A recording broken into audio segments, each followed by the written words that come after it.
Now on to the factions. The factions in Empire Total War are the most homogenized considering their army rosters, except the Ottoman Empire and the Maratha Confederacy. Most of them share line infantry, light infantry, cavalry, artillery, and elite units. Even with this in mind, there are some subtle and interesting differences between these factions.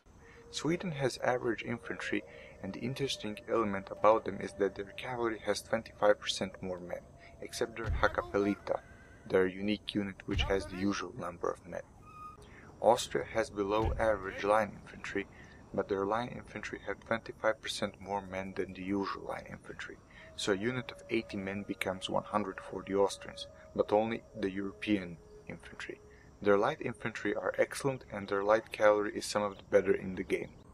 The Maratha Confederacy focuses more on melee infantry, cavalry, and some elephant units. Their line infantry are capable but cannot utilize fire by rank, and they lack light infantry.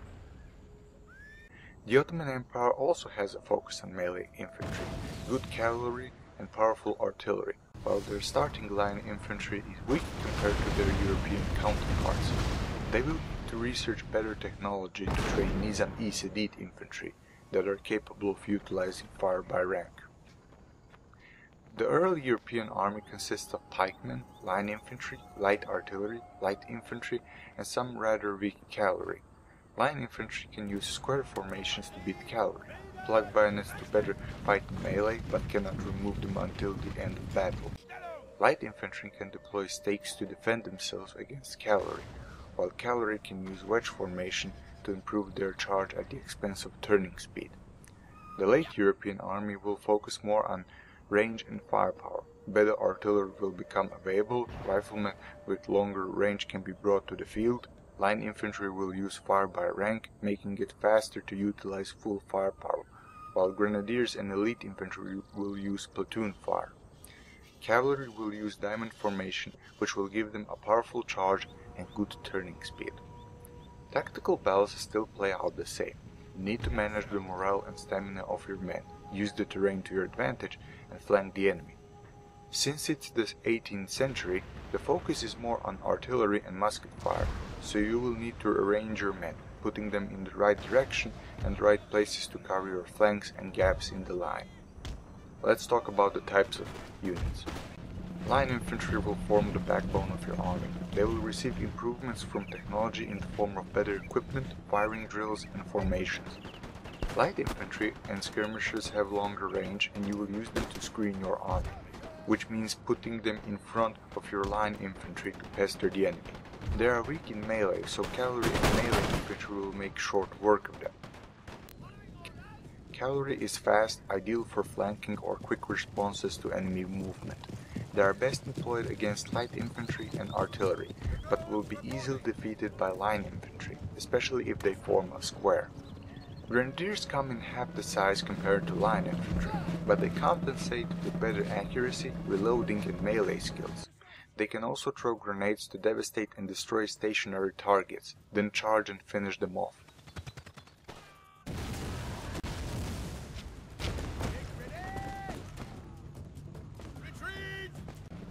Elite units are mostly infantry regiments and some cavalry. Besides having better skills in reloading, accuracy, melee, and rout, they also inspire nearby units, making them less likely to rout. Artillery will be used to support your troops and attack fort walls. Cannons fire directly at the enemy, while howitzers and rockets fire indirectly, going vertically. Militia and mobs will be used to garrison your capitals to defend them, or be used as cannon fodder on the field. When you besiege a capital, you can initiate the battle immediately. No need to bring artillery or siege equipment, although the former will help you. Your infantry can use grapple hooks to climb the walls and seize the fort. Howitzer and rockets will assist you substantially, as their projectiles can go above the walls onto the enemy units. Climate, terrain, and weather play their roles in battles. Putting your infantry in forests or on high ground will give them a better chance at beating the enemy. If it's raining or snowing, muskets and artillery will be less accurate, misfires will occur more often, and reloading times will take longer. Depending in which part of the map you're fighting, your men might suffer the effects of the climate. whether it be the hot climate in Africa and India or the cold climate in North America and Russia. They will tire faster and their performance will be affected. Some factions have resistance to these climates, so Swedish and Russian units won't suffer cold climate penalties, and neither will the Ottomans and the Marathas suffer hot climate penalties. Let's cover the firing drill so you know about them clearly. Units with no firing drill will only shoot from the first row. The rest of them will stand back and fill the ranks as the men fall. Fire by rank means that men from the first rank fire, then crowd, then men from the second rank fire, and so it goes up to the third rank. Platoon fire is used by grenadiers and elite infantry. All men fire from each rank, from one side to the other, ensuring a constant rate of fire. Volley fire cannot be researched. It is used by light infantry. Every man fires at his own pace. Now let's move to the Naval Belt. After 5 games in the series, you now have the option to finally conduct ship battles manually.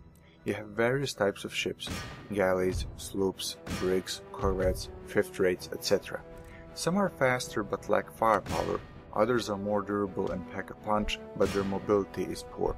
You can use cannonballs to damage the ship, grape shot to kill the crew, and chain shot to damage their masts. You also need to factor in the wind, since going against the wind will make your ships slower. Personally, I don't find naval battles interesting. They are slow, harder to manage, and I'm more a land commander myself. However, I do applaud Creative Assembly for the effort put in. I'm sure that sea captains will appreciate it. I just wish the naval battles moved at a faster pace. Next part, graphics. While the graphics are an improvement compared to the previous games, at medium settings the graphics are okay, while at maximum settings there are slight improvements, but not much. What I'm trying to say is that textures aren't as sharp as they could be. Optimization is well, since I didn't notice any frame rate drops while playing tactical battles. Before the verdict, let's talk about the glitches, bugs and annoying things that I encountered while playing. I noticed that the battle AI hardly kept the formation of its units, something that is important when commanding line infantry regiments. It would usually mush them together, making them easy targets for my infantry and artillery. That was more often when the AI sallied out from the fort to attack me, and I encountered it less when conducting open field battles.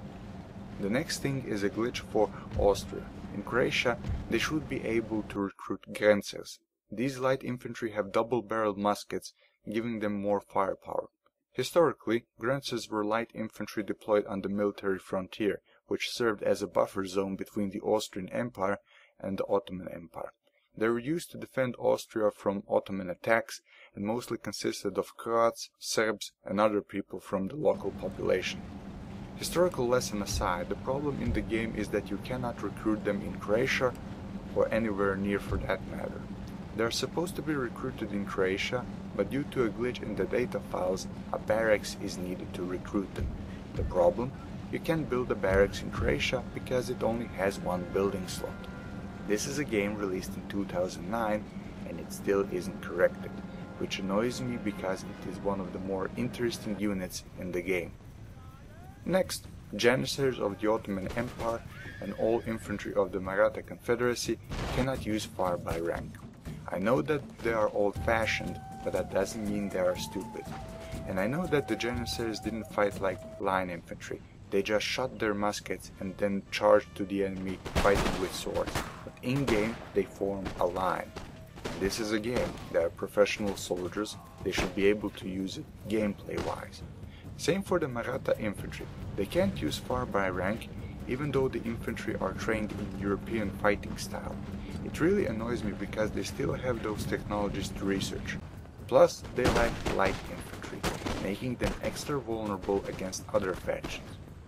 Second, the range of muskets and cannonballs feels short. There were battles in which I had to move my cannons closer, even though I thought that they had the range, and for muskets it feels like the distance between you and the enemy is a small jog to them. Third, music. While it serves its purpose, it lacks the immersiveness of the period, both on the campaign and especially in tactical battles. Fourth, unit cards. They look too similar and are mixed in your interface. A unit card of dragoons resembles that of line infantry, and a card of militia looks like a card of light infantry. The fact that they are mixed, so cavalry, infantry and artillery are all in one place, doesn't help. It isn't like in Rome or Medieval 2 in which you could arrange the units by sending them in the army in a certain order how you liked. No. Instead, these units arrange themselves by an unknown logic. Fifth, tactical map. It doesn't show units clearly, it barely shows the cone representing your field of view, it doesn't show topography elements like hills and forests. Rivers are still shown though. It doesn't show garrisonable buildings on the map, and the fact that the tactical map is round actually limits the area it can show, thus making it worse. Sixth, lack of notification in battles. There is no battle announcer telling you if your units are under attack, if they run out of ammo, something that is important for 18th century warfare. It does notify you when you lose your general or a building, but that is barely noticeable since it's a small square on your left side. 7th, cavalry charges and melee combat. Cavalry charges feel less powerful even when you charge with lancers, while the melee combat is less hectic and, with special kill moves in one-on-one fights, unnatural. So with all that said, you are probably wondering about the verdict. My verdict on this game is a 7 out of 10. It adds new elements to the game and improves on some of the existing features, like trade, region management, technology research, and map size. However, the questionable tactical decisions of the AI, handicaps on the Maratha Confederacy, the Grenzer glitch, soulless music, lack of crucial info during tactical battles, and lack of polish make this game a bit hard to recommend on its own. If you wish to fulfill your dream of global conquest with one of the 11 powers of the 18th century, then this could be the game for you. Just prepare for the rough edges that this ambitious game has. This has been Seth Kiparis, the Cynical Crud, wishing you a pleasant day. Signing off.